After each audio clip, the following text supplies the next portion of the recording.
We've been fighting a long time, and we have all lost so very much, so many loved ones gone. But you are not alone. There are pockets of resistance all around the planet. We are at the brink. You have no idea how important you are. If you're listening to this, you are the resistance.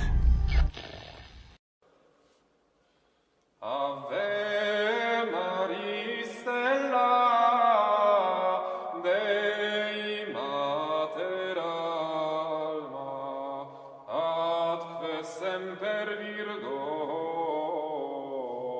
Felix Steli porta. Sum mensi lodame, Gabrieli sore, fundados in pace, mutans nomen enes. One. Welcome everybody, Steve with Sense Fidelium coming at you with Charles Coulombe again. Sorry for the delay for last week, but he's back and we're going south of the border. You bet. Down Mexico way.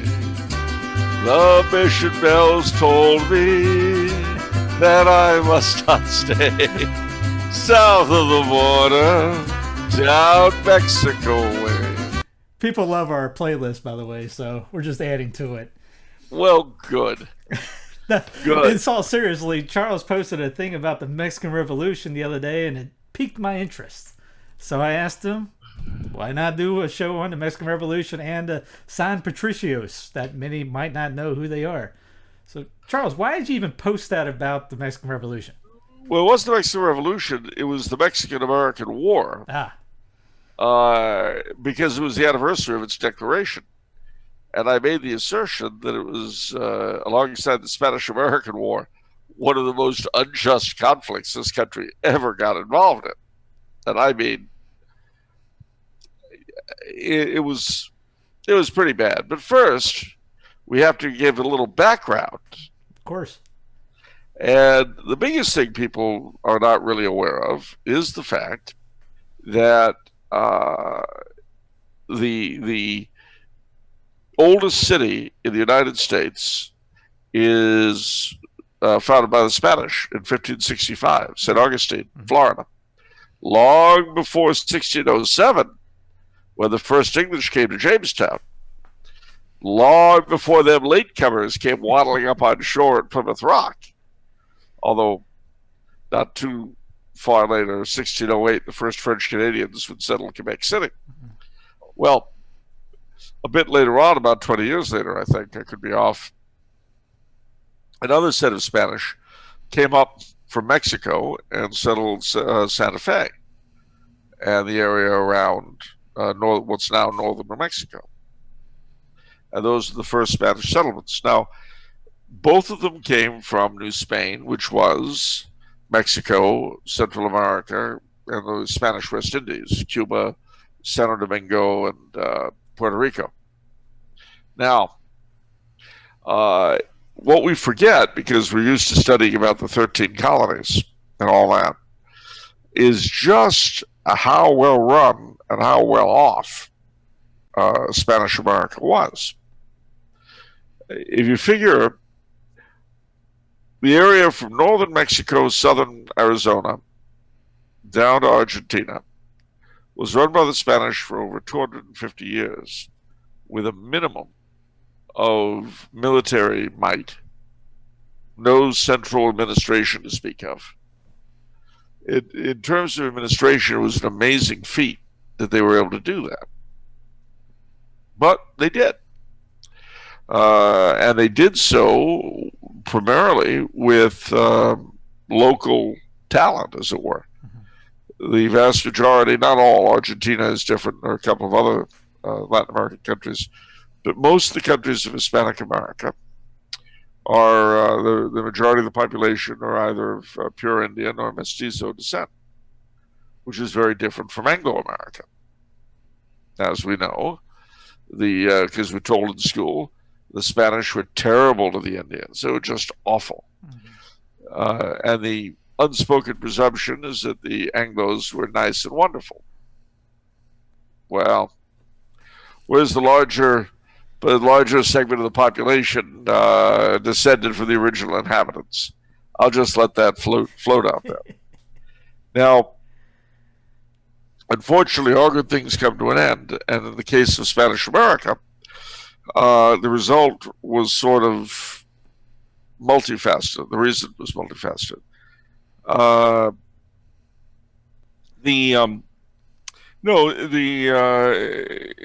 thing to bear in mind is that the Spanish Empire was at its greatest extent under King Carlos III, who reigned from 1764 to 1788, and whose collaboration with Louis XVI in the War of the Revolution was key to American independence.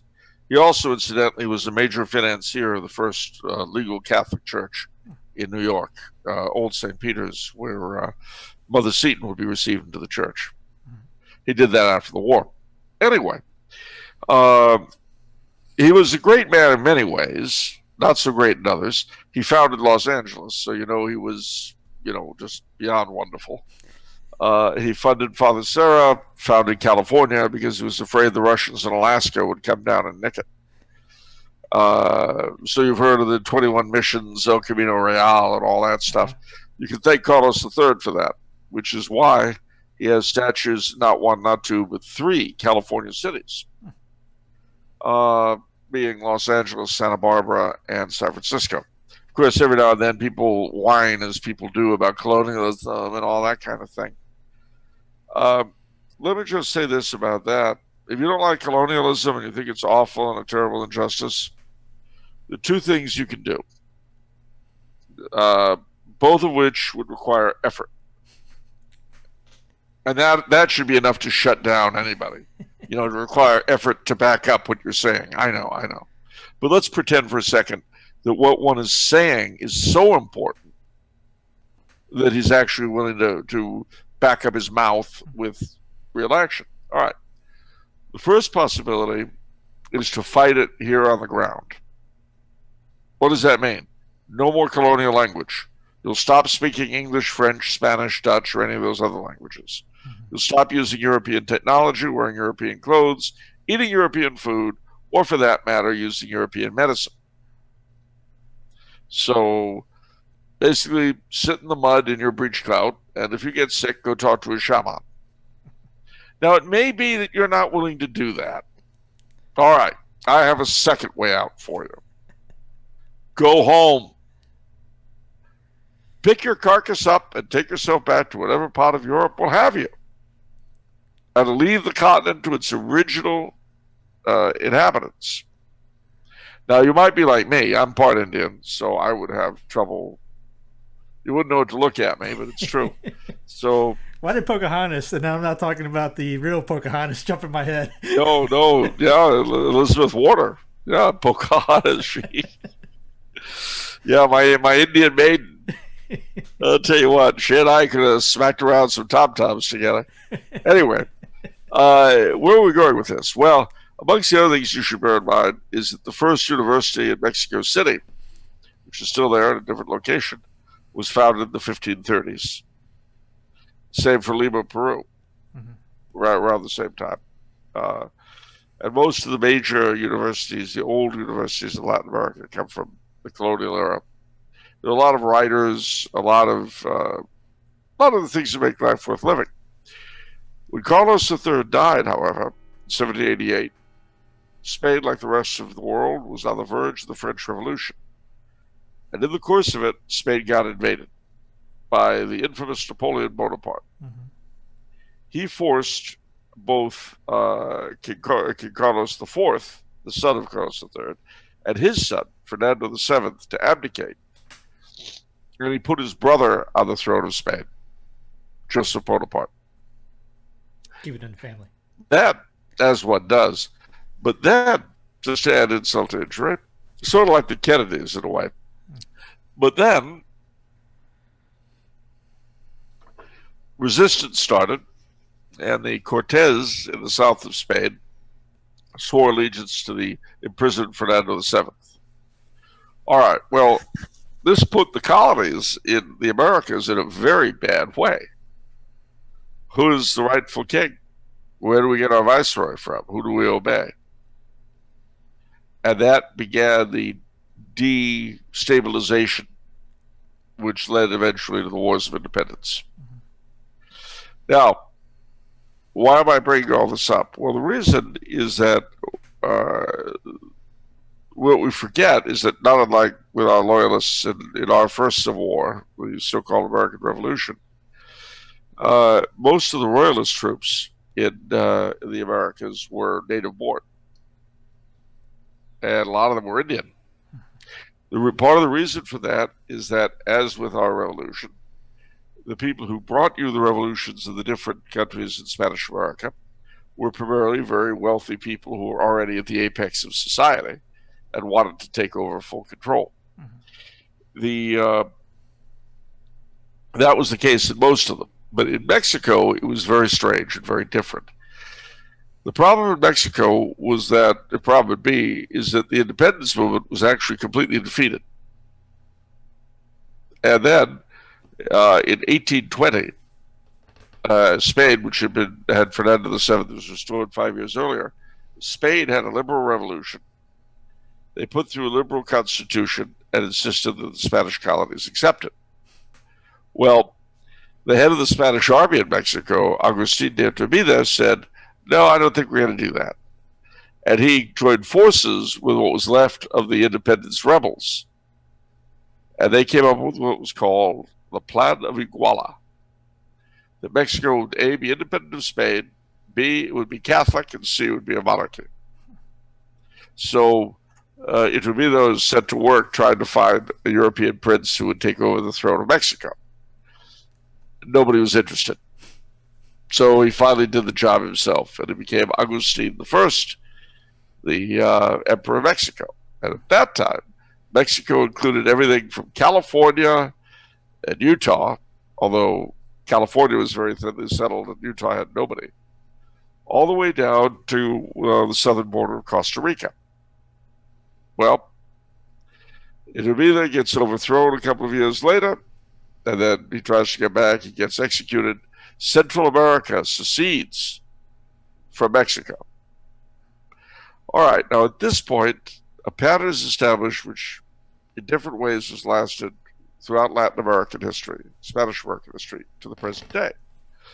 And that was that the people in charge of independence split into two factions, conservative and liberal. But what did those names mean? Well, basically, the conservatives were very much in favor of keeping the church paramount in life, in everyday life.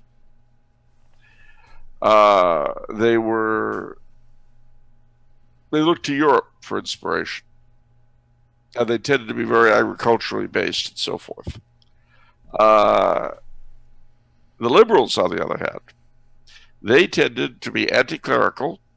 They looked to the United States for inspiration, and they tended to be merchants and people like that. So these were roughly now, mind you, there were differences all along the way depending on the country, but that's good enough to be going on with. So this conservative liberal split has gone throughout Hispanic American history down to the present. Well, now, the United States, on the other hand, had expanded. You may remember in 1803, we bought Louisiana. Well, that brought us head to toe with the Spanish in Texas and in Florida. Now, we were already bordering them in East Florida, but now we had New Orleans. And so what were then Florida towns like Baton Rouge, Mobile, Biloxi, those areas began to look very tasty. And the Americans came up with all sorts of reasons why actually they were American. I know you wouldn't have gotten that from the treaty, but if you sort of looked at it funny and you borrowed Joseph Smith's magic spectacles, you could look at the treaty and see where we had a clear right to West Florida. And not just West Florida, but half of Texas. I think there's a lot of treaties that have lemon juice magic and you can just pop up. Yeah, it's good stuff. It really is. So bit by bit, we nibbled away at Florida. So first we got what are called the Florida parishes of Louisiana, which is Baton Rouge and all that. Then we nicked Biloxi and Mobile, so that Spanish Florida had the border, that's the state border it has now. During the War of 1812, President Jackson, or General Jackson, the War of 1812, 1850. Why? Anyway, a friend was asking. no. It's who's buried in Grant's tomb? Schwartz. Anyway, what should happen? But that Jackson invaded Florida, and the Spanish really weren't in a position to resist him. So there you were. Finally, 1819, we signed a treaty with Spain, by which we get Florida in return for surrendering all claim to Texas. Okay. That frontier becomes the border between the United States and, in 1821, independent Mexico. Viva! Viva! But the thing about Mexico was that while it was more thickly settled in the south, her northernmost areas, southern Arizona, New Mexico, Texas, and of course, Alta California, were very thinly settled. There were hostile tribes constantly pushing at the Mexican places of settlement, and they needed more people. Well, if they'd been a little smarter, they would have looked to what happened to Florida. But they didn't. So they made a deal that any Americans who wanted to come to Mexico to settle, specifically to Texas or places like that, could settle. They could settle down. That'd be fine. But they had to swear allegiance to the Mexican government, and they had to become Catholic if they weren't already. That was required. Well, there was a Father Muldoon who was a Mick, and Father Muldoon did not mind going to newly arrived American settlers and giving them fraudulent baptismal certificates so they could keep their land.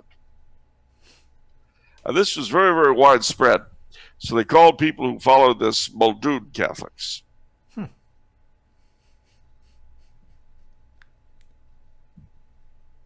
So I dare say that their oath of allegiance to Mexico was about as honest as was their baptism. Now, why do I mention this? Well, because the area that got most thickly settled with American settlers first was the eastern part of what is now Texas. And a big part of Texan mythology is the Texas Revolution of 1836. Mm-hmm. Now, let me say that I do believe in every side honoring their own heroes. I really do. Every conflict has two sides, two separate stories. Very often, if you read them both, you'll think you're dealing with two totally different conflicts. Mm-hmm. But part of not just honest history, but also statecraft, is accepting the fact that the two sides have their heroes, have their villains, and you have to accept that if you ever want them to live in peace together. Having said that, let's be honest. We Americans do not appreciate foreigners coming in and falsely swearing the oath of allegiance. If they intended to do so for the purpose of taking over a section of the United States, we would be very upset. And whoever was sitting in the Temple of Truth in Washington, the White House, would really be upset. And it wouldn't matter if he was a Democrat or a Republican, if he was good or he was bad. Mm-hmm. Whatever he was, there simply is no way he could tolerate people working to detach, say, part of Idaho. Just couldn't do it. So that was the position the Mexicans were in. Now, it is true that they shot their prisoners at Goliad, the famous Goliad massacre. But, there's something you got to bear in mind. those guys had sworn allegiance to Mexico and were actively trying to rebel.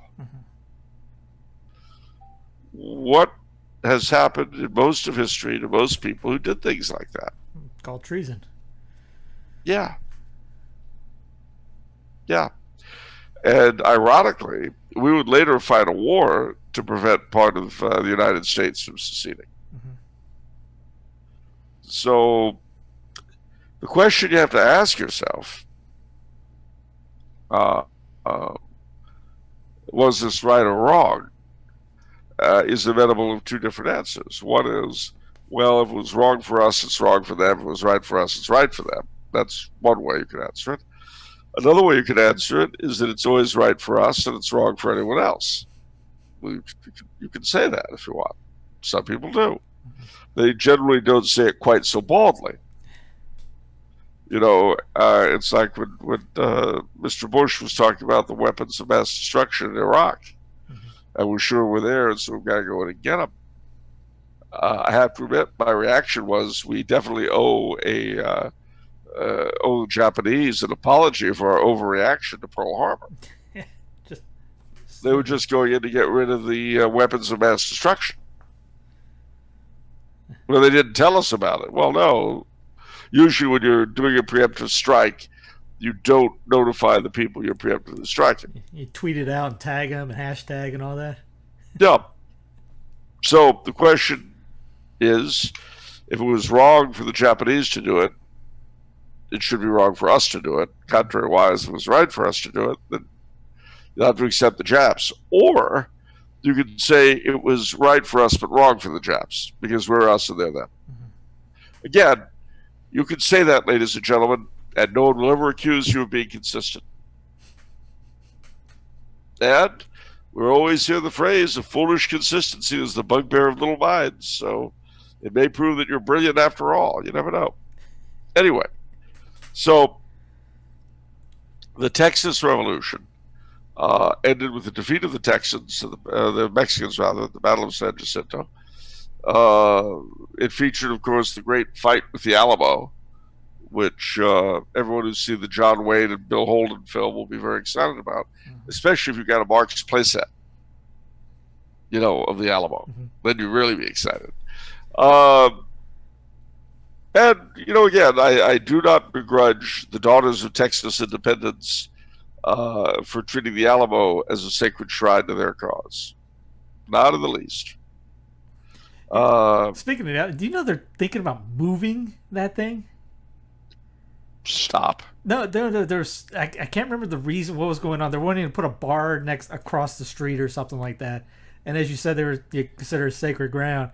There's a movement that think if they don't shut the bar down, they're going to literally move the to another location. How you put that? Will you put that on a flatbed or what? I don't know what they're talking about. I mean, the Menger Hotel is right down there. They have a bar that's over 140, 50 years old. Yeah, that's just. You mentioned the consistency stuff. Yeah. People are crazy, just utterly crazy. And again, I say that I'm all for keeping the Alamo, even though I think the Mexicans were right. How about that? Why? Well, because they did die defending the Alamo. They did die very bravely, and so on and so forth. And their descendants, and especially their beneficiaries, i.e., the people who live in the state of Texas, have a right to honor it. But of course, I also believe the defenders of the losers, the descendants of the losers, also have a right to honor their heroes. So nothing would please me more than a statue of Santa Anna in beautiful downtown San Antonio. But there's the trick. It's to add, not to take away. You know, if you don't like the fact that those people have their statue here, all right, build one of your own over there. Simple. But anyway, I digress. Well, that was 18th. Charles. What's that? People get too triggered, though, Charles. Well, all right, listen, I'm French Canadian. The fact that I have to speak English is a constant trigger. All right? Okay? If we want to do dueling victimhoods, I'll play that, but I'll win. See how I'm forced to speak English to you people? Parlez-vous français, cher anglais? Speak French, English, dog. I caught a couple words. Well, I meant it in the nicest way possible. Of course. The reminds me of a cartoon I saw, gosh, years ago when the PQ had just taken over in Quebec, and these two Anglos are walking past a bit of graffiti, and the one Anglo said to the other, "Well, of course, the situation here is extremely complex and amenable of many interpretations." And on the wall it says, "Speak French, English dogs." Well, anyway, but again, if one ever does grow up, one realizes that everybody's a victim, and they'll tell you all how they're victimized. It's just so awful. Anyway,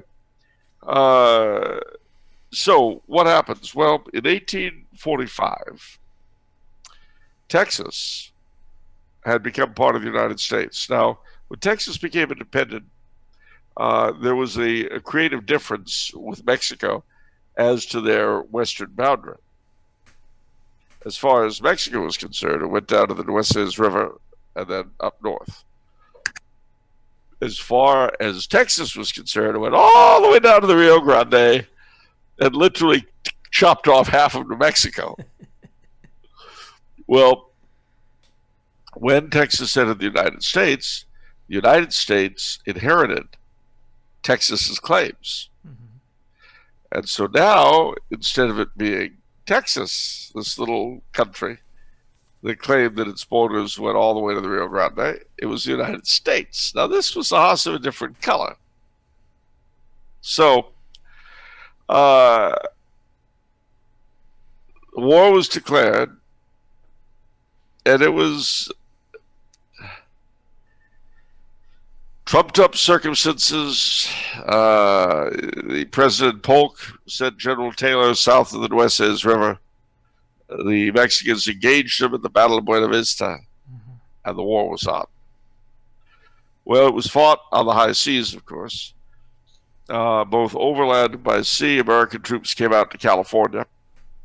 And the California, of course, in those days, we talked about Disney and the Alamo. Well, let's not forget Disney and Zorro. And California was kind of a rough and ready place. We had the missions, we had two towns, and we had the ranchos. And that was it. That was California. There wasn't much there. But it was conquered.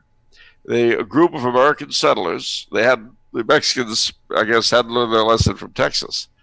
But a group of American settlers in Sonoma, California, with the help of some of the local Hispanics, declared the independent, the Bear Flag Revolt in 1846, California Republic, which, of course, is our state flag today. But in the South, LA was much loyaler to the mother country. And so, as the army as the American army pushed its way overland toward LA, they were defeated by the Californios with bolos and lances at the Battle of San Pascual. And these were rancheros, they weren't regular troops. But the American soldiers had never seen anything like these guys. These bolos are the rock and rope thing, yeah. And the lances, they had no defense against. So San Pascual was a real mess for the Americans. Nevertheless, they pushed on, and they got to LA. They fought a swift battle at Cahuenga Pass, and then signed the treaty, the Battle of Cahuenga Pass, the Peace of Cahuenga Pass, marched in, and took LA.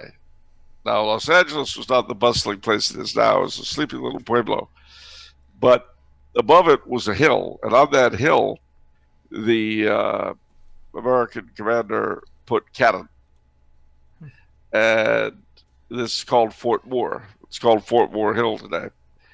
And he swore that if there was any trouble from LA, he'd blow the city to smithereens. So there wasn't any trouble in LA. We were good. New Mexico was also invaded the same way, coming overland. And all those were very, very exciting. But meanwhile, something else was happening. Now, in those days, the United States Army had a lot of immigrants, Catholic immigrants from Europe. But one thing they did not have then were Catholic chaplains. They had Episcopalian chaplains, they had Presbyterian chaplains, they had other Protestant chaplains, but no Catholics. And Catholicism, anti-Catholicism, was a big part of the propaganda for the war against Mexico. So, as we began marching south into Mexico, many American troops would do things like loot churches and so forth. And the Catholics among them didn't find this a particularly useful thing. So what happened was that Catholics, especially Irish, but not exclusively, began deserting to the Mexicans.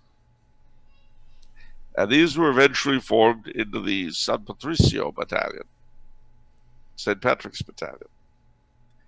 Well, while the American troops were pushing southward by land, an American fleet in 1847, I think, brought a large American army commanded by General Winfield Scott to Veracruz. They seized the city and began their inward march to Mexico City. Finally, and of course, their you might say their advanced party were Marines. This became very important later for Marine mythology because they arrived and they arrived and seized the city. They fought a pitched battle. This is where the Marines start talking about the halls of Montezuma. And a couple of things happened. The San Patricios, who were considered traitors by the Americans, were fought very, very hard, very heroically. A number of them who were captured were hung. Not all of them were. A group of cadets at the castle of Chapultepec outside the city refused to give in and jumped to their deaths instead. Now they're commemorated as heroes in Mexico to this day. So Mexico surrendered. And what it surrendered in return for a cash consideration was California, most of what is now Arizona, most of New Mexico, Utah, Colorado, Wyoming, and everything that Texas had claimed. They would later add a little bit more, including what are now Tucson and Las Cruces, New Mexico. Tucson, Arizona, Las Cruces, Mexico. In 1853, I think, it was called the Gadsden Purchase. And that, since then, our border with Mexico has been more or less the same. That was the Mexican War. But we weren't done with Mexico. Now, in the 1820s, we had sent an ambassador down there by the name of Joel Poinsett. Now, Mr. Poinsett did two things that made him very famous. He discovered this red-leaved plant with tiny, tiny, tiny, tiny blossoms, but big red leaves. And he brought them home, and they've been called poinsettias in his honor ever since. So every Christmas, we can all get kind of Mexican, tamales and gawk at our poinsettias. But he did something else that wasn't nearly as nice. He introduced Freemasonry into Mexico. And the two factions of the Freemasons, the York Rite and the Scottish Rite, became virtually political factions in Mexico, and their fighting contributed to the ongoing destabilization. Now, you remember I told you about the conservatives and the liberals? Well, along around 1853, in the wake of Santa Anna's overthrow and so on, these two sides really coalesced against each other. And the leader of the conservatives was a man named Miramon. The leader of the liberals was a man named Benito Juarez. The United States armed and supplied Juarez to the teeth. And so, not surprisingly, the conservatives were defeated in what was called the War of the Reform. So Juarez, now that he was undisputed master of Mexico, put in all sorts of anti-clerical laws, stole a great deal of church property, and so forth. But he had one other bright idea. The Mexicans, especially because of Santa Anna's misadventures, owed a lot of money to Britain, France, and Spain. He came up with the bright idea of saving money by not paying them anything. Well, it is true, if you look at all your bills, right, and you stop paying them, think of how much money you would save. You would, wouldn't you? Yes. Of course you would. Now, unfortunately, there might be certain drawbacks to that strategy. Other people might want it. Yeah, you might find your credit cards gone. You might find your car repossessed. You might find your lights going out and your water not working in your sink. But you would have a lot of money. Now, the same thing happened with Juarez. And the debt collectors came up with a brilliant idea. Remember Veracruz, where Winfield Scott and his men came in? Well, that was Mexico's biggest port, and most of the government's money came from the tariffs collected at the port of Veracruz. So the French, British, and Spanish came up with a bright idea. We'll seize Veracruz, run the customs outfit ourselves, and pay ourselves back. And that's what they did. Well, this gave Juarez a problem because now he didn't have an income, which was sort of tough. But at the same time, the conservatives had not given up. And all the while that they had been out of power, they had thought, remember that first emperor they had, Augustine I, the intermediate. What we need is to have us an emperor from a European house. The man... Ay caramba. Ay caramba, indeed. The man... Well, see, they needed someone who would be a focus of Mexican independence vis-a-vis the neighbor to the north. And they decided upon a man called Maximilian, who was the younger brother of the Emperor of Austria, that had a lot of administrative experience, and military as well, naval. So they actually started asking him in the late 1850s, and he kept saying no. But then Napoleon III had a bright idea of trying to make Mexico something of a client state. So from Veracruz, he led his troops inland, seized Mexico City and so on. Well, the British and the French decided, this really isn't what we signed up for, so have a nice day, and they left. But the French continued and conquered most of Mexico. And at this point, when the conservatives came around with French backing, Maximilian said yes. And he and his wife Coulombe came to Mexico. Well, all of this was possible because the United States were busy fighting these evil people who had tried to take away part of the United States. Oh. No, see, the Texas Revolution. The Texas Revolution was good, but the Confederate Revolution was bad. Mm-hmm. Or wait a minute. The American Revolution was good. But I still get called traitor to this day on that one. No, I can do this. Just give me a sec. I can do this. All right. It was bad for the Confederates to try to secede from the Union, the way it was for the Founding Fathers to try to secede from the British. Take 4. Okay, this isn't going the way it's supposed to go. Actually, all joking aside, famous story, and I love quoting it, of a comedian who was a good friend of President Lincoln's. In 1861, when the states started pulling out, Lincoln asked him, well, what do you think? And he said, well, sir, if secession's a valid concept, then of course my sympathy has to be with the South. But if not, all I can say is God save the king. So, at any rate, without wanting to go too much further into that, that conflict is what allowed the French to deal with Mexico without any interference from the United States. So Juarez soon found himself ruler of the very far south and the very far north. You know El Paso, Texas? Mm-hmm. Well, the city to its south was founded as El Paso. Just like Nogales is on both sides, El Paso was on both sides. But Juarez sought that far northern spot as his last refuge. And afterwards it was renamed Ciudad Juarez in his honor. Well, 1865 comes along. Lee surrenders at Appomattox, but the Confederate States of America was not the only victim of that victory.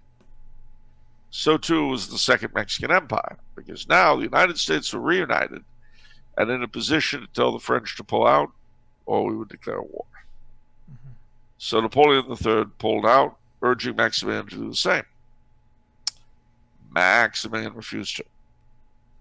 He said, I have sworn my life to the people of Mexico, and for them I will die. Well, he did. Eventually he was captured. But here's the fun part. With him were captured two generals, Miramon, who you remember ran the conservatives once upon a time, and Mejia. Was it Mejia or Marquez? Mejia, I think. And those two generals were given the chance to save their lives. They would forswear their allegiance to Emperor Maximilian. They refused. And they were executed with it. Which shows you the kind of loyalty that Maximilian was able to create in the people who actually knew him. Mm-hmm. Anyway, so Mexico was now once again under a regime beholden to the United States for its existence. Well, now we're in the 1870s. In 1876, Juarez was overthrown by his lieutenant, a man named Porfirio Diaz. Porfirio kind of loosened up a little bit on the anti-clerical laws without getting them off the books. This is very common in Mexican history because you've always got the whip hand if you need it. Yeah. And he invited in all kinds of foreign investment, railroads, mines, everything. If you had the money, he had the time. So there lay poor little Mexico, so far from God and so close to the United States. Now, as it so happened, the revolutions of the Hispanic American countries had left Spain with several major colonies intact. Cuba, Puerto Rico, the Pacific Islands like Guam, and the Philippines. That's what the Spanish Empire had fallen down to. Well, they had successive rebellions in these places, which the Spanish put down with more or less effectiveness. But then the Americans began to look very carefully at Cuba and at Puerto Rico, began to think, those might be nice additions. And then there were revolutions against the Spanish, the latest ones in Cuba and the Philippines. And they got a very big hearing in Washington. And a large portion of the government was keen on getting into the war. Now, mind you, this was the time when we were taking over American Samoa. We took over Hawaii. If you study the way in which these things were done, they were not very, shall we say, ethical. Hawaii featured a lot of Americans settled there. Initially, they came as missionaries, Congregationalist missionaries from Massachusetts. Then they bought a lot of property and so forth and became very wealthy. And then they overthrew the Queen and declared the Republic of Hawaii and immediately asked to be brought into the United States. President Cleveland examined what had happened and said, no way, forget it, it's not happening. But that's where things stood in 1898. So as we know, in 1898, we ratcheted up the tension with Spain over Cuba. And an American ship, the USS Maine, exploded in Havana Harbor. We know now that it was an accident. The Spanish said, to the best of their knowledge, it was an accident. We insisted that the Spanish had done it, and so we declared war. And we seized Cuba and Puerto Rico and the Philippines and Guam and annexed them. Now, Cuba was a bit of a problem because we'd gone to war supposedly for Cuban independence. So before it was over, Congress passed what was called the Teller Amendment, meaning we had to give Cuba independence. But we held on to everything else. And the following year, we took Hawaii after all. So there we were with literally an empire spanning the globe. But our invasion of the Spanish Empire was as unjust as our invasion of Mexico. At both times, we drummed up what was called the Black Legend. You know, how the Spanish have always been terrible and evil and nasty and Catholic. I remember Colonel McIntyre, who was my confessor when I was a boy in high school. He had been 12 years old when the declaration of war against Spain took place. And the priest preached it from the pulpit as a holy crusade. And even at 12 years old, young James McIntyre thought that that was a little much of a stretch, considering that they were Catholic and we were going to fight for a bunch of Protestant Freemasons. Well, many years later, Francisco Franco gave Colonel McIntyre the Order, I think, of Isabella the Catholic. And it was Carlos III, one or the other, but whichever it was. So he gave it to him. And his evidence said to me, I just wish that priest of my childhood had been alive so I could have invited him to the ceremony. So he could have seen it. Yeah. Now, where all of this continued to be kind of an ongoing feature in American history is that, of course, after the Spanish-American War, we began intervening in the affairs of the different Latin American republics. Cuba, repeatedly, the Dominican Republic, Haiti, Nicaragua. We very famously, when the Colombians refused to give us the Panama Canal, we managed to assist a Panamanian revolution, and so suddenly there was a Panama, out of which we got the canal. I mean, these were not our most shining hours. You know, I'm very fond of Teddy Roosevelt. I really am. But the Roosevelt corollary to the Monroe Doctrine is kind of a tough thing to take. Our intervention in Morocco in 1904 was really kind of wild, and it came in the midst of nothing. I mean, there at least we had no real stake. Now, here was a situation where you had the French, the Spanish, the British, and the Germans ready to go to war with each other over their spheres of influence in this quasi-independent country. An American by the former consul in Tangier is kidnapped by a Berber chieftain who's at war with the Sultan. Eden Petikaris was the fellow's name. Well, Roosevelt declared Petikaris alive or Raizuli dead. Raizuli being the chieftain. Well, the Moroccan officials wouldn't do anything, so we sent our fleet to Tangier and took the Bashaw of Tangier prisoner and declared that unless we got our man back, they weren't going to get the Bashaw. Now, mind you, this was amazing. But the Moroccans came up with the dough, and they ransomed Petikaris back. We give the Bashaw back, and we sail off into the distance. Petikaris, Roosevelt made a big deal about we will not have an American citizen menaced by foreign brigands, blah, blah, blah, right? So he gets Petikaris back to Washington, and, he's very grateful, of course, to be there, although he'd gotten on very well with the Raizuli. He played chess with them and all that. Enjoyed his company. But he said, this is a wonderful thing to do for someone who wasn't even an American citizen.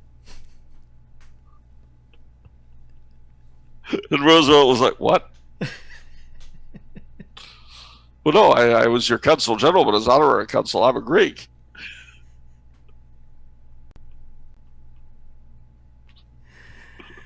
Something you just can't make up.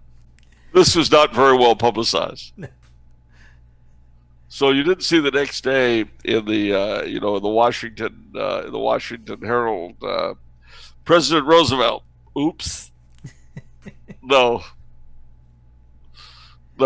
There's a very fine movie that dramatizes the thing. It takes a lot of liberties with the truth, but it's still a great picture. That it will make your heart swell with pride to see the American Marines go into Tangier, when the Germans and the French and the English are like, what are they doing? Don't they know what? I mean, this place is a powder keg. You could set the world at war at any moment. And here come the Americans. It is. There's a very funny scene. I don't know if it's anything true to life or anything like that, but in the American consulate, the commander of the Marines and the U.S. Naval Squadron are talking with the consul general, and they explain what they plan to do. Says, gentlemen, this place is a tinderbox. You could set off a world war. And the admiral and the Marine captain lift their glasses to a world at war. Make mine a double. Yeah, exactly. Triple, thanks. In the scene where they're going after the palace, the Marines are double time, and they double time past the consulate general, the American consulate general, which, by the way, is the oldest one in the world, because the Sultan of Morocco recognized the independence of the United States, I think, before anybody else did. So they're running past, and you see the consul has the flag out, and he's waving, and he's got a pistol behind his back, and he's all smiles. What movie is this? It's called The Wind and the Lion. It came out in 1975. And what was ironic about it when it came out was that they had just seized the Mayaguez, which was an American ship the Cambodians seized just after the fall of Cambodia to the Reds. And American weakness in the face of the fall of Vietnam. I mean, the only way the treaty could be maintained is if the United States were willing to go back in. Mm-hmm. We manifestly were not, and so they happily violated it and gobbled up not just South Vietnam, but Cambodia and Laos, while we sat on our hands. Well, to have that film come out at that time was almost painful, because here you see the Americans in 1905, not caring, just breaking up the furniture and knocking things down. So what? Your problem, not mine. And there we are 70 years later, just, I don't know. Fortunately, it's all better now.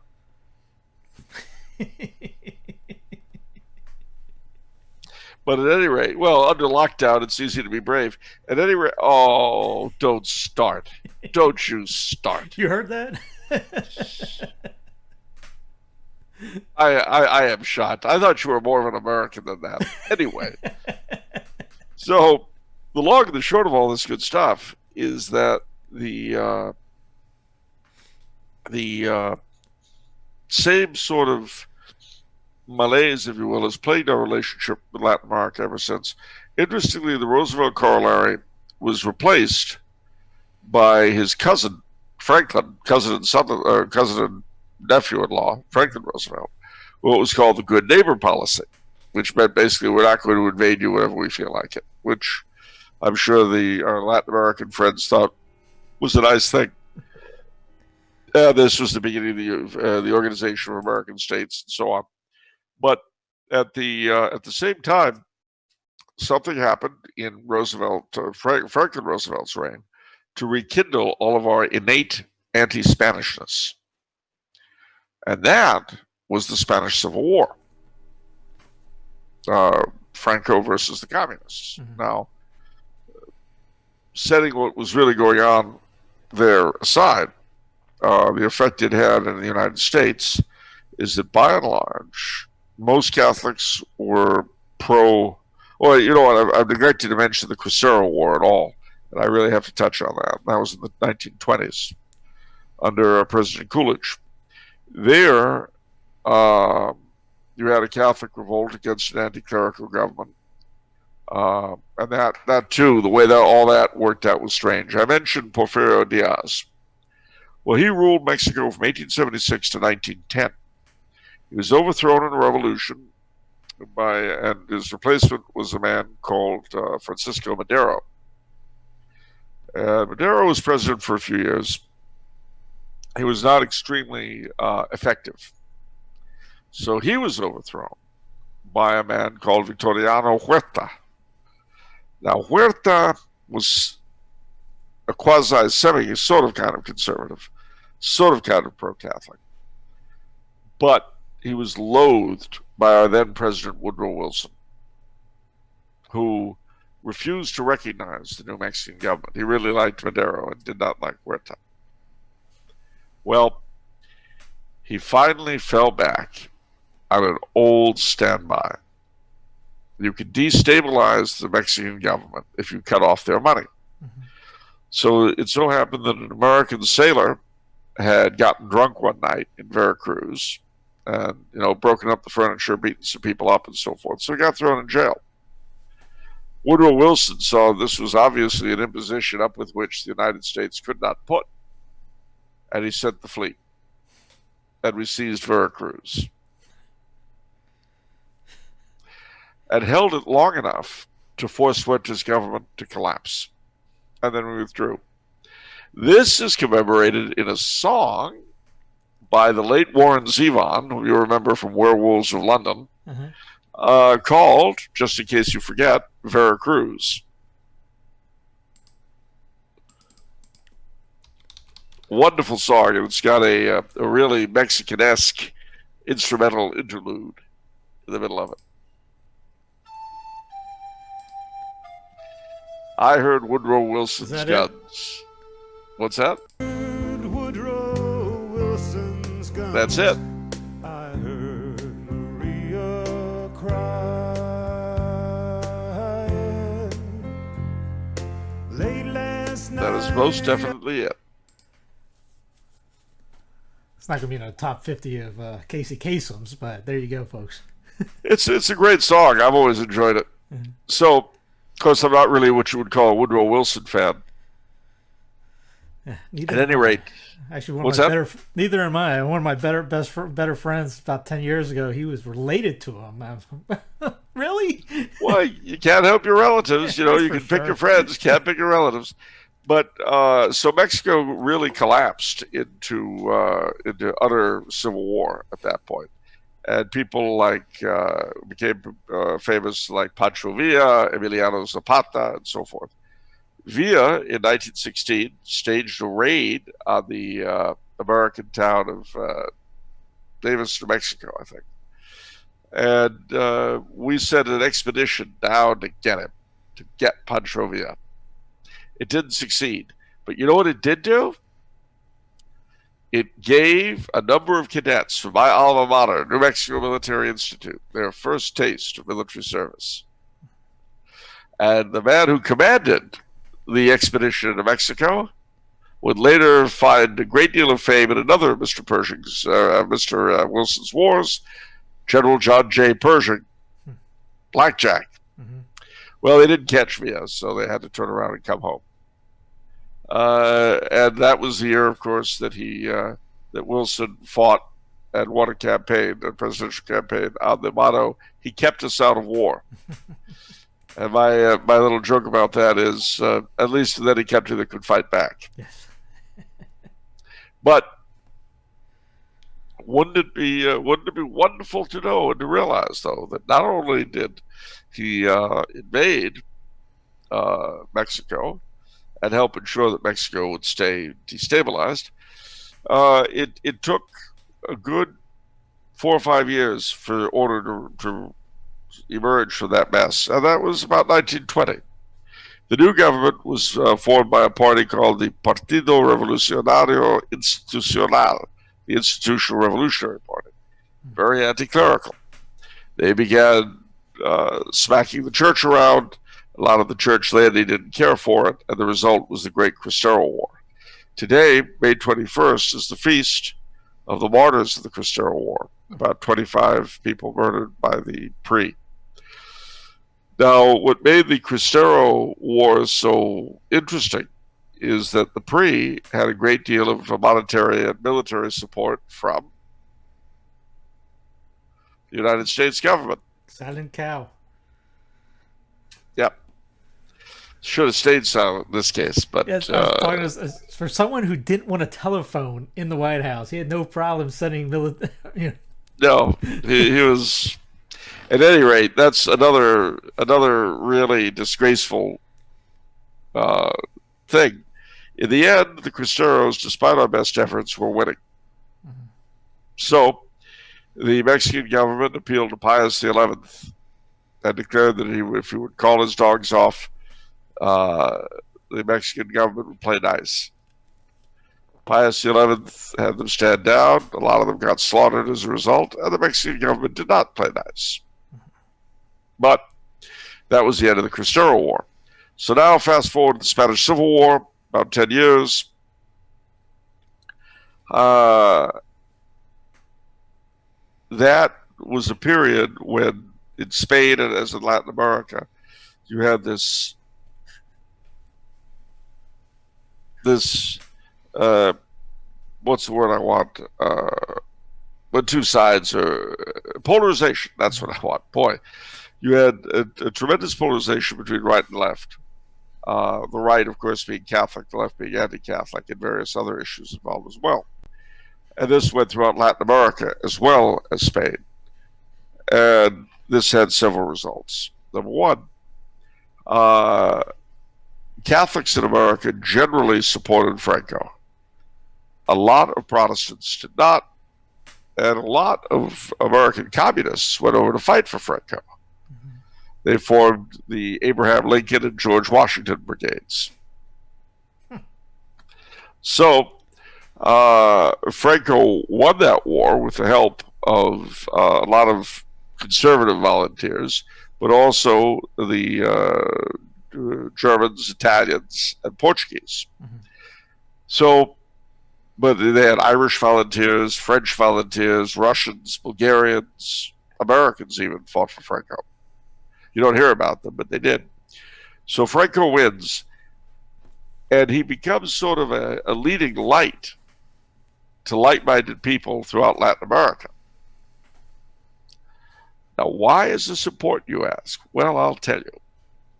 Because due to its history, Spanish America, Latin America, has a certain font of anti-Americanism, anti-United States of Americanism, that's just waiting there at any given moment to be invoked. And it can be invoked by anybody for any reason.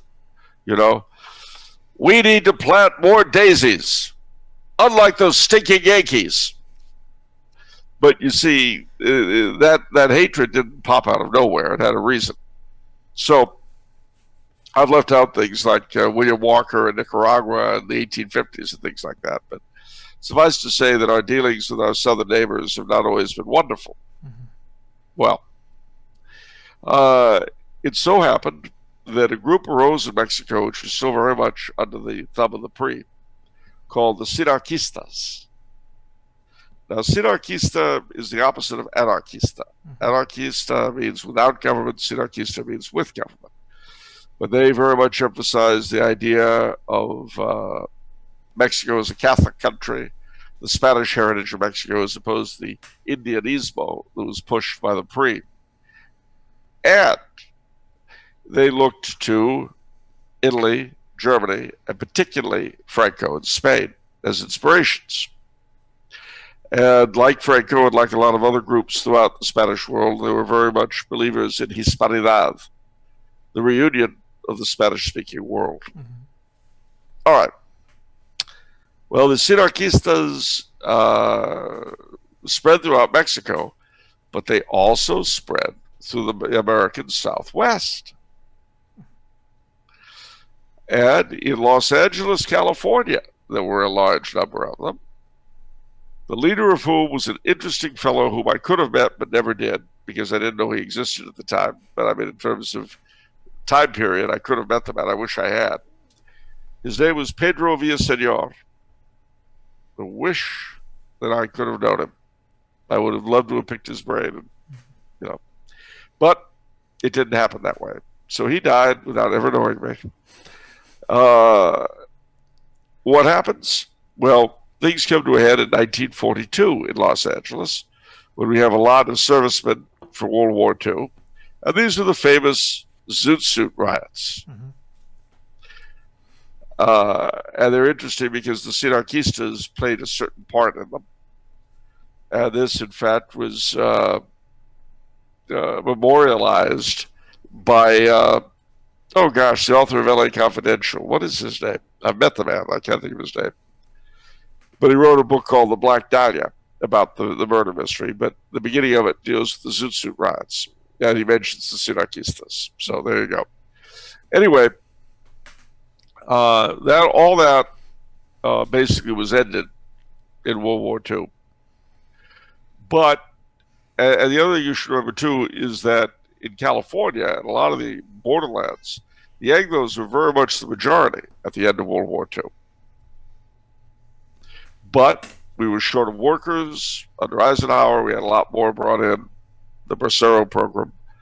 And eventually, the trickle became a torrent.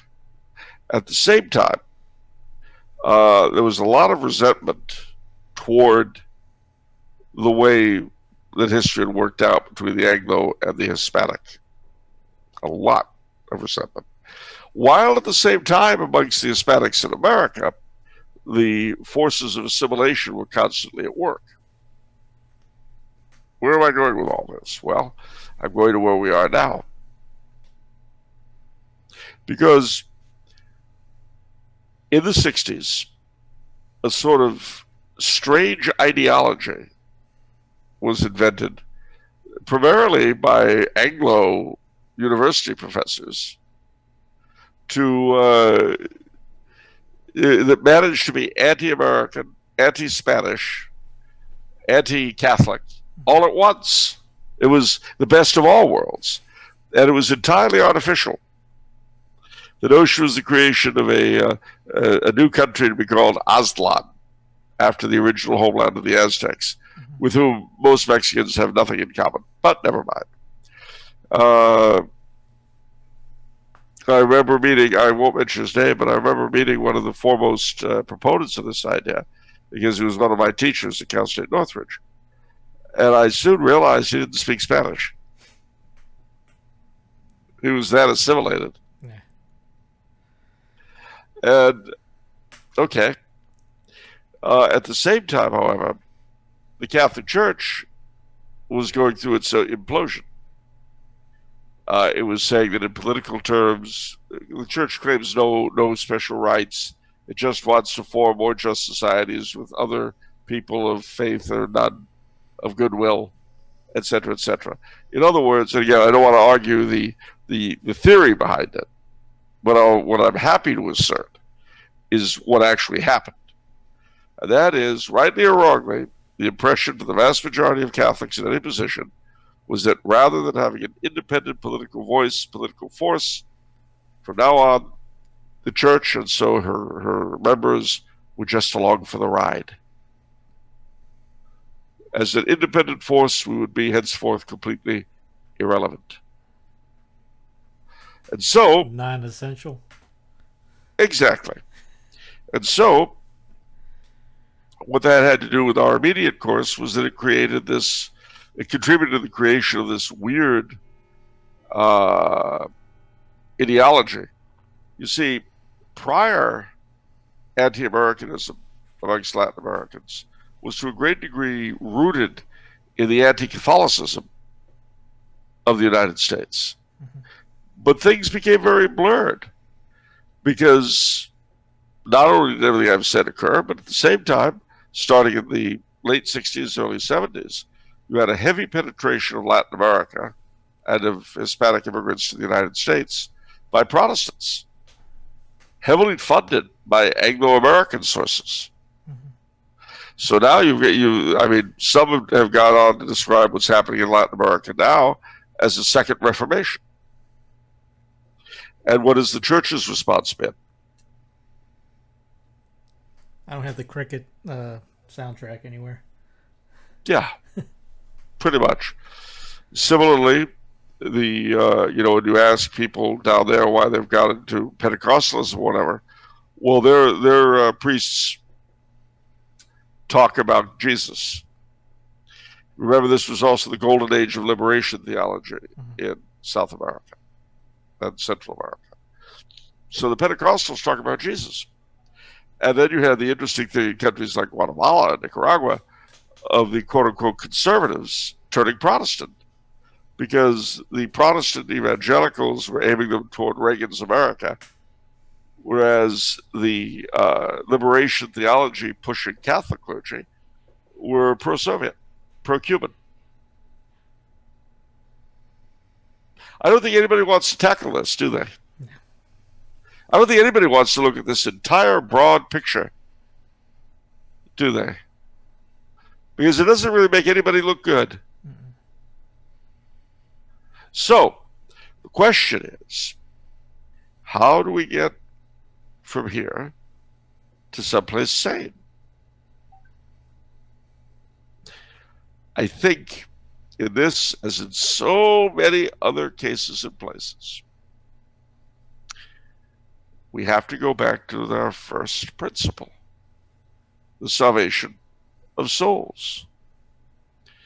The church today, the institutional church, as people like to say, is very big on pushing immigration from Latin America. Well, people have also often asked my opinion on the immigration issue. And my response is, I don't really like giving one because both sides are lying. And they're lying in a sense that I think you'll understand with all of the history I've unburdened. You know how none of it really helps? None of it will make you feel good about yourself, which is what we all want, you know. We all want to feel good about ourselves. I like feeling good. Well, feeling good about yourself is so much better than doing good, because doing good requires effort. And we don't like that. No. We like to spout off. I know, I speak as a major spout. Anyway, forget that. Point is, the pro-immigration people will often hint at the idea that this might help Catholicize America. They'll say that it's a dreadful thing that anybody should be kept out of these United States, and that it's a human right to simply allow anybody to pour in. Mm-hmm. What are they leaving out? Well, a lot. They're leaving out, firstly, the fact that an awful lot of these Catholic immigrants fall away from the church very quickly and are snapped up by the Protestants who, unlike us, at least pretend to care about their souls. Mm-hmm. Another problem is the effect that immigration to the United States has done to Mexican society and Mexican culture. They pick up a lot of garbage from us because, you know, our culture is garbagey. You know, if you step into a swamp and you lie down in it, you might get them kind of muddy. Well, that's what happens. They get used to all sorts of rot with us. That's why, I mean, I remember when I was a boy, these telenovelas that they have on Mexican television were like Victorian morality plays. Mm-hmm. Now they're semi-porn. Well, that's inspired by The Great Neighbor to the North. The whole gay marriage and abortion thing in Mexico. Same. Mm-hmm. Mind you, it also doesn't help having their wealthiest people send their children to American universities to get their heads filled with garbage. Mm-hmm. You know, and absolutely ruined. So the other thing too is the terrible effect that mass immigration has had on Mexican family life. Mm-hmm. Not just on the kids who go up there to the north and get caught up in gangs and all sorts of other rot, but also the ones who stay and there are no fathers.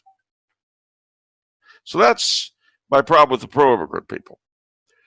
Now, what about the anti-immigrant people? Oh, it's terrible. We're going to be overwhelmed by this tide of brown these non-English speakers and blah, blah, blah. Well, okay, firstly, they're not coming up to seize our jobs as bank presidents and nuclear physicists. They took our jobs. Yeah. I know. Except that if that's your idea of a good time. The other thing, too, is that it's cheap labor.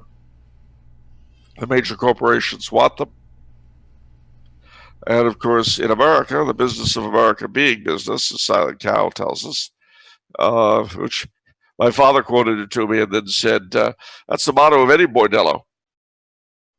But he'd fought for this country in World War II, so he felt he had, street cred, being a tail gunner and all that.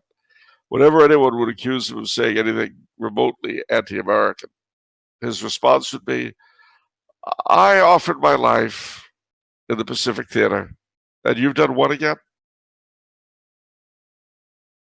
Usually that was enough to shut them up, because people who had actually seen never couched it that way. Anyway, I digress. So, what to do with all of this? Where to come of this vast swamp of lies and stupidity? Well, in the church anyway, we have to put the focus back where it belongs, the salvation of souls. Every major issue we have in the church is resolved, if you think about it, by putting that at the centerpiece.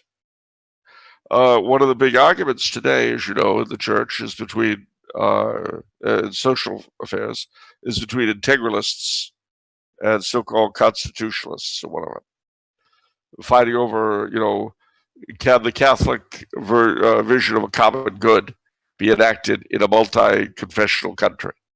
Should we even try? Well, you can argue that both sides any way you like, but if the majority of Americans became Catholic, the issue would vanish. Because then the common good would be obvious. There wouldn't be a problem. If the majority of Americans became Catholic, our issues with Latin America would vanish because of our similar worldviews.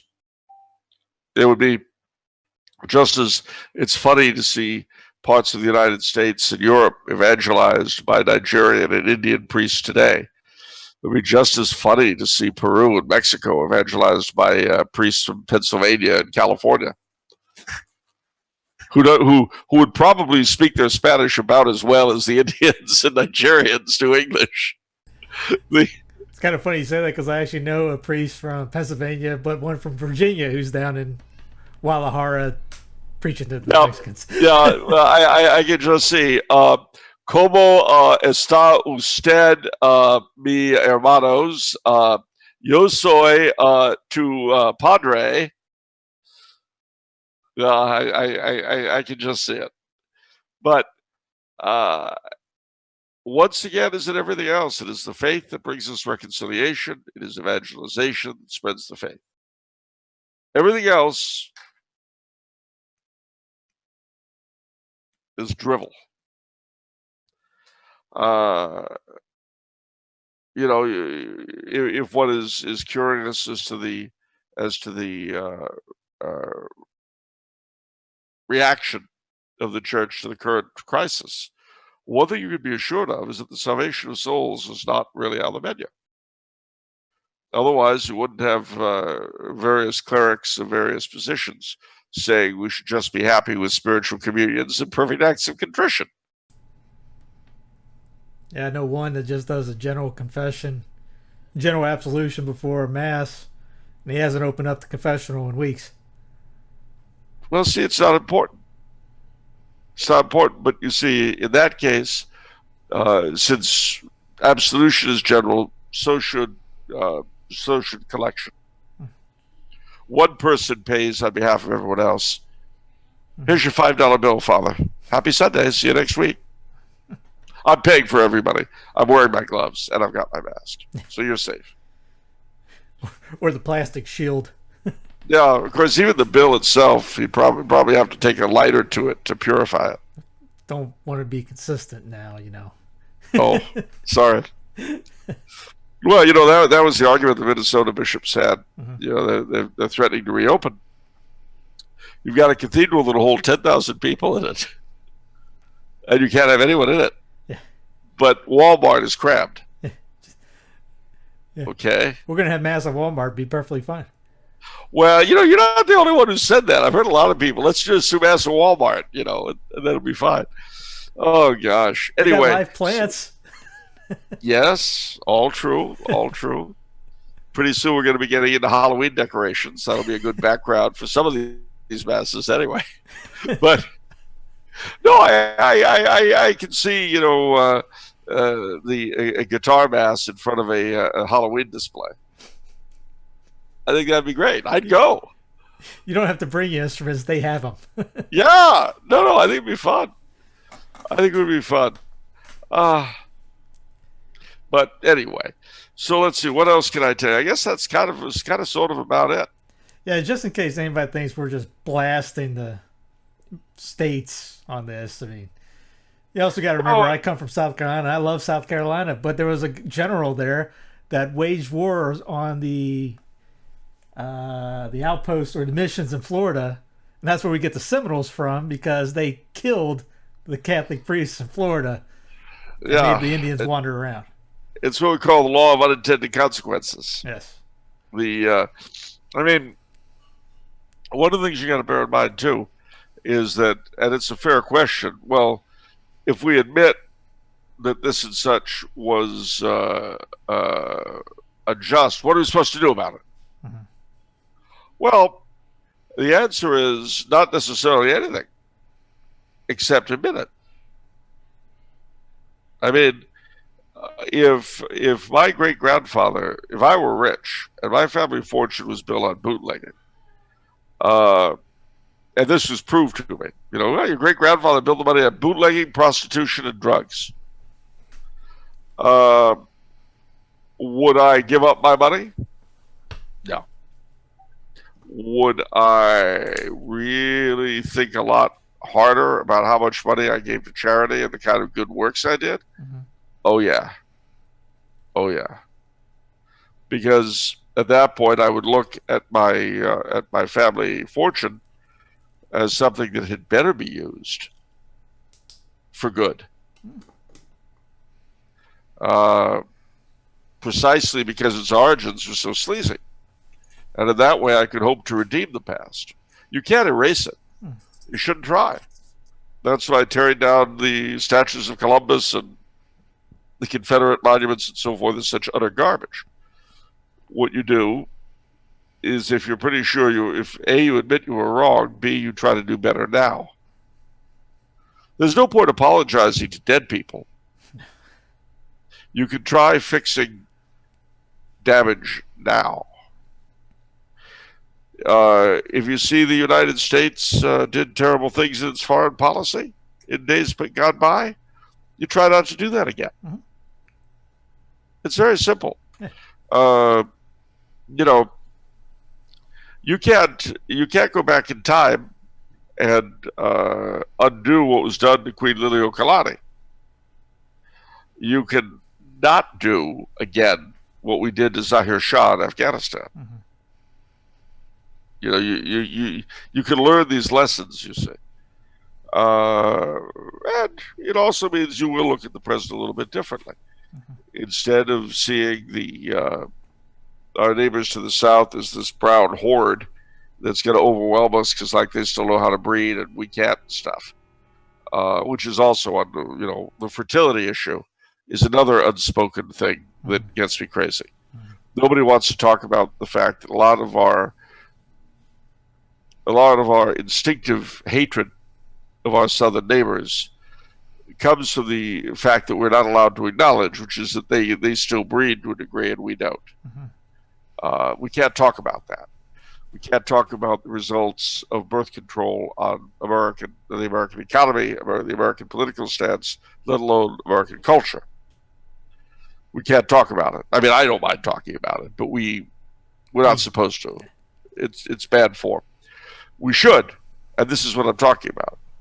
We are never going to get back all those babies who were murdered in the womb. But we could stop doing it. Mm-hmm.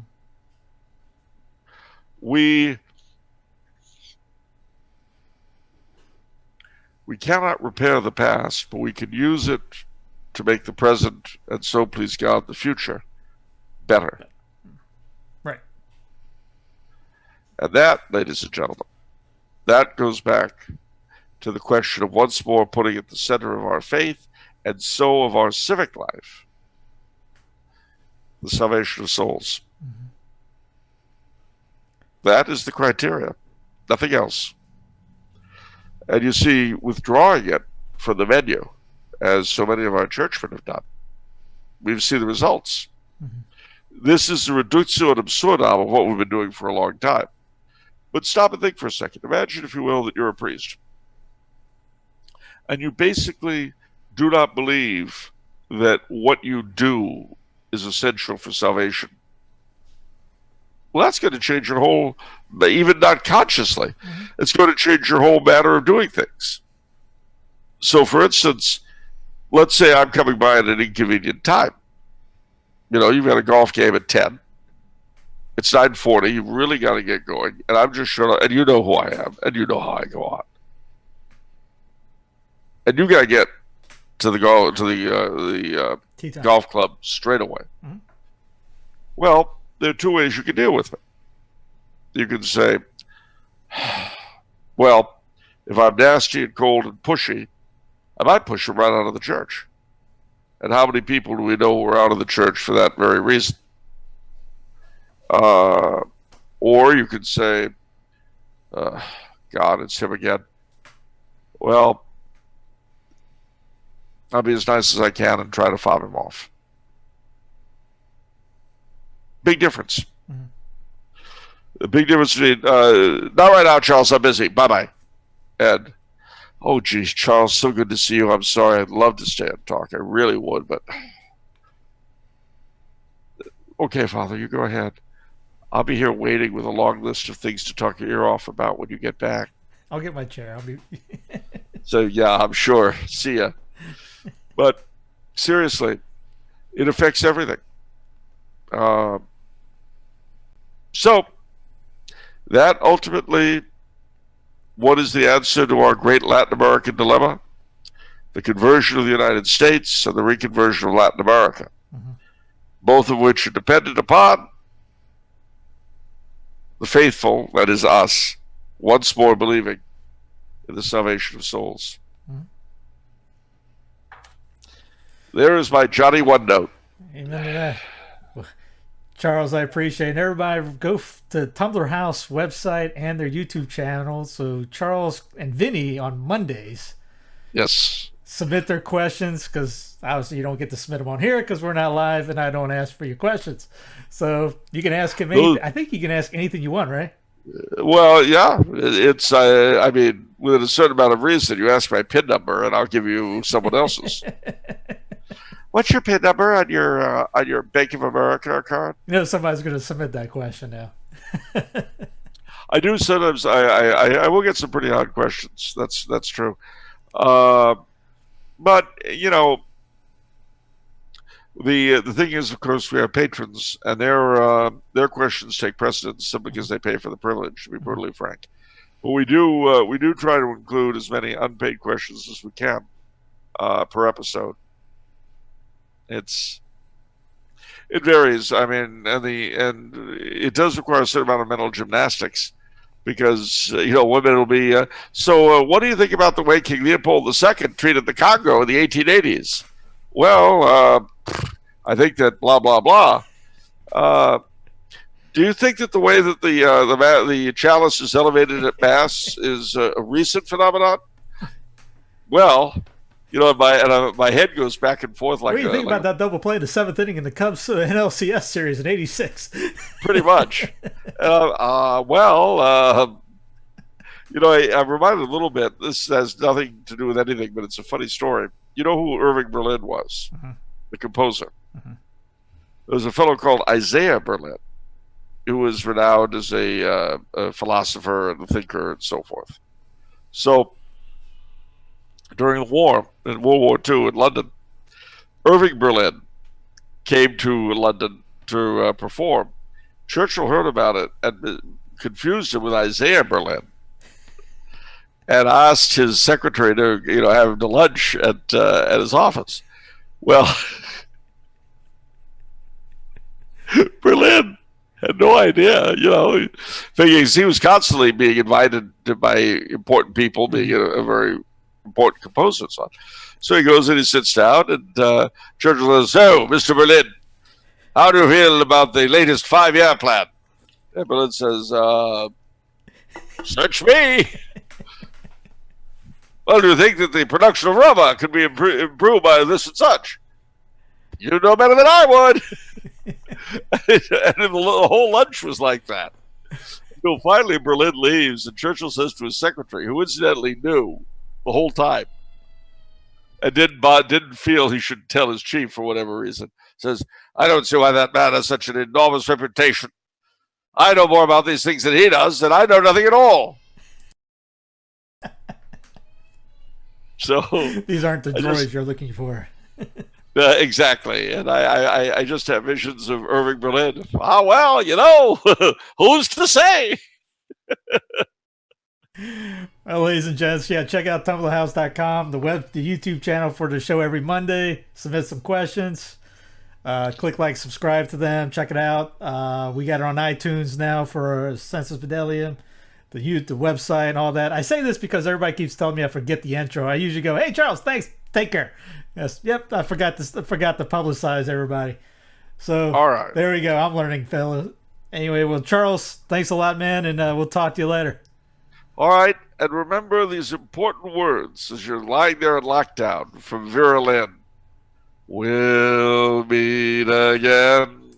Don't know where, don't know when. Yes, ladies and gentlemen, all your friends and relatives are out there just beyond lockdown.